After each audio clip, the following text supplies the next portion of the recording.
We're at the Global Health Conference of 2018, Loma Linda University, and I have here Ryan Hayton. Welcome. Hi, Tiffany. Thanks.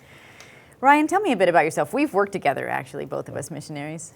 Yeah, for over 5 years, Tiffany and I have been working together. We went out as missionaries in 2010 together to Malawi. I was at Malamulo and still at Malamulo since 2010. It's about an hour away from where Tiffany was in Blantyre. Yeah. So, you've been doing surgery cases, and I was a cardiologist at Blantyre Adventist Hospital. So tell me, what made you decide to be a missionary? Yeah. I grew up as a missionary kid. I am actually a fourth-generation missionary surgeon to Africa, and it was just normal to me. I had learned to, I thought that's probably the reason I went through med school and became a surgeon, possibly to go back as a missionary. So your father was a missionary at? My dad is Dr. Bill Hayton, was a missionary first in Taiwan for 6 years at Taipei Adventist Hospital, and then at Malamulo, where I now am, for 6 years until 1991. So for 12 good years of my life, I grew up as a missionary kid. But it was during that time that I had an opportunity to watch my father do surgery, stand on a stool behind him and experience that, and it was an early exposure to that probably drove me towards wanting to be a missionary surgeon.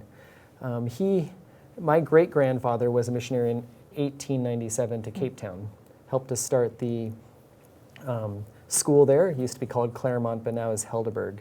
And so he was there for 10 years. And later on went and started Stanborough Sanitarium in England.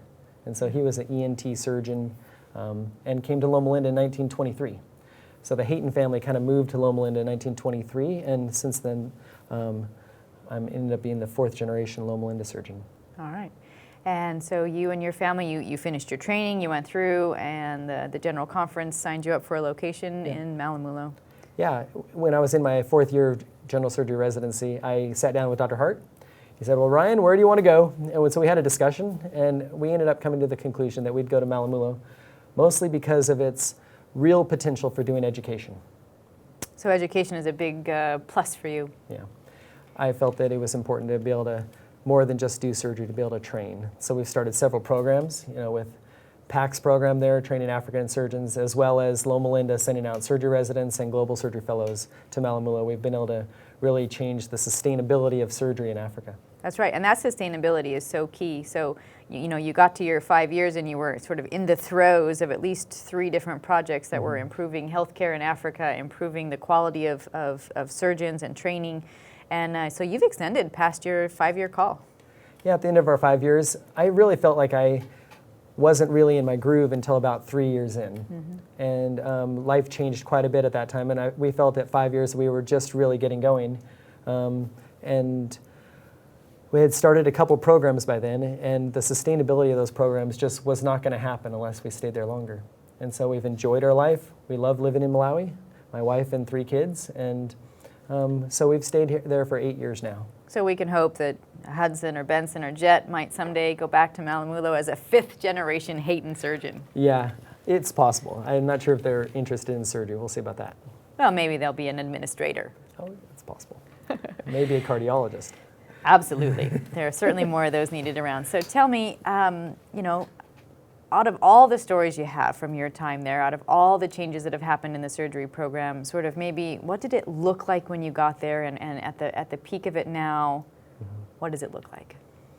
When I came to Malamulo in 2010, there was a previous surgeon who was working there, but wasn't, there was a limited types of surgeries being done. And so we handed over, we had a week overlap, and then I was on my own. My first surgery that I ever did in Africa, I was the only surgeon for 100 miles, and it was quite scary. It was a lot of pressure, and it was one of those times that I thought, wow, nobody should have to go through the stress of that. Over the time, we've built it up. We used to do about 600 cases a year, and now we're doing, 8 years later, about 2,800 cases a year. Wow, so and quadrupling. So the growth has been large. Much of that growth was because we brought another surgeon and started a PACS residency, and that residency has really expanded the hospital's surgical capabilities. Right, and so having more than one provider, you are one provider, but then you can extend further when you have residents that you're training, that you're teaching, that extend your ability to care for people. Yeah. So having more than one surgeon definitely made a difference. Also having Dr. Ficcato joined me, an extremely capable surgeon who had been trained by PACS. And when he came, his capabilities of surgery were so much broader than mine, and he expanded the types of surgery we were able to do with real excellence. And it was amazing when we expanded not only doing the type of surgery I was comfortable with to doing things like esophagectomies or neurosurgery, things like that. So you're out, an hour's drive from the next biggest city, and you have limited resources, and your catchment area is about 6 million people, that make, what, $1 a day? Yeah, so Malawi, about 74% of the population make less than $1.25 a day. Extreme poverty by UN standards. And our catchment area, that's about 95% of our patients. So we have been able to take care of them through time. It used to be a drain on the hospital, but we set up a fund called Life-Saving Surgery. And Life-Saving Surgery is a fund that people just donate, friends, family, and that about $75 per person takes care of a surgery and care for somebody to have a major operation. So that's phenomenal. I mean, going from a very rural hospital that wasn't providing much surgery care at all to now providing almost 3,000 surgeries a year, and the majority of them, funded for the poor people if they need to be with a life-saving surgery. We ask the patients to pay what they can, and I'm always shocked at how people will come in and bring $10, $12, $11.50, and we pay for the rest to take care of their care. We just want to make sure that they know that they can have access to amazing health care, the best surgical care we can possibly give them. Because I really believe that the approach we've taken is that every person in the world is created equal. It isn't only Americans, so that an African child deserves every bit as good of an appendectomy as a kid in the States. Absolutely. And so we've tried to raise the level of capabilities as well as excellence at the hospital. And so it's not just poor people that come and they say, we're going to come to you because, you provide us donated free surgery. You have also made friends with some of the important people, the plantation owners around. So yeah, about 5% of our patient population are quite wealthy, maybe in the top 2% of the country. And those people fund about 85% of the clinical income to our hospital. And of course, the reason they would come is that they believe you have quality services. And so as our hospital's reputation has improved over the last few years, we've had a lot of people coming from the next country over in Mozambique, as well as from far north. They'll drive in to have surgeries, and that change in reputation changed the finances of our hospital as well.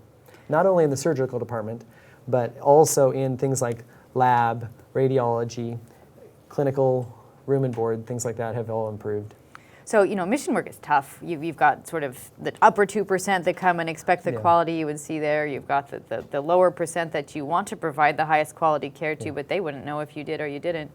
And to keep all that stuff going, it must take quite a bit of your energy. Yeah, it's there's quite a few things on my plate, but I've been fortunate. I had a great support group, and also, it's been fun to have people like Tiffany come in and help us out. There's a great number of doctors at Malamulo. There's 5 of us, all family medicine, peds, internal medicine, another surgeon, gynecologist, who all work together in this team to make it happen. It isn't just on one team or me. Sure. So tell me, if you could ask the listeners for one thing or two things, what would you ask for? What do you need to keep this wonderful program going? Well, I think that it's important for everybody to realize that we all should be involved with missions, whether that's us going on short-term missions or long-term missions, or being involved from where we are here in home. I think that we've lost the number of times we have a mission story at church, and people sometimes ask me, there's still missionaries in the Adventist church? And so I think that we need to revitalize that and people become involved. Pick a group that you think is doing good work, like AHI, and donate. The funds go a long ways. I mean, $75 for a major surgery is a huge blessing to the person. And I think it's all around. Not only does the person who gets the surgery benefit, but also the surgery resident gets to do another surgery and train more. And on top of that, you get the benefit of knowing that you saved somebody's life. Thank you, Dr. Hayton. What an inspiration. And we hope people will be inspired to facilitate that. Thank you, Dr. Priester.